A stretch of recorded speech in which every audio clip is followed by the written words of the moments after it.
ছোট্ট বেডরুমে খাট পাতলেই তো পুরো জায়গা হাওয়া, আর আলমারি রাখার মতো পারফেক্ট কোনো জায়গাই খুঁজে পাওয়া যায় না। আসলে কোণার ক্যাবিনেটের পাল্লাটা ঠিকঠাক খোলে না, তাই ডেস্কের জায়গাটা কেমন যেন বড্ড বেশি ঘেঞ্জি লাগে।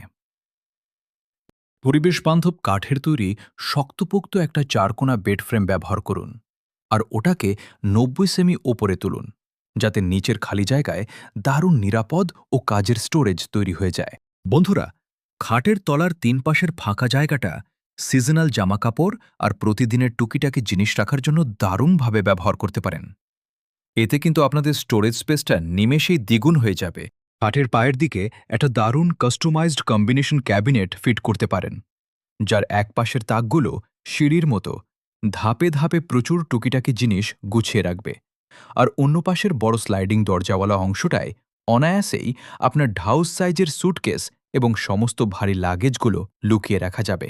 উপরের ফাঁকা জায়গায় একটা দারুণ কাস্টম ওভারহেড ওয়ার্ড্রোব বানিয়ে ফেলুন, যেখানে লম্বা জামাকাপড় আরামসে ঝুলবে, আর একটা সাইডে সাজিয়ে রাখতে পারবেন আপনার পছন্দের সব বইপত্র। এরপর এই ডিজাইনটাকে একটু বাড়িয়ে একটা চওড়া স্টাডি টেবিল বানিয়ে ফেলুন, যাতে আরামসে বসে পড়ালেখা আর লেখালেখি করা যায়। এই একটা সেটআপেই পড়াশোনা আর জিনিসপত্র গোছানোর কাজ হয়ে যাবে, প্লাস আপনার শোবার ঘরটাও দারুণ ফাঁকা আর বড় দেখাবে।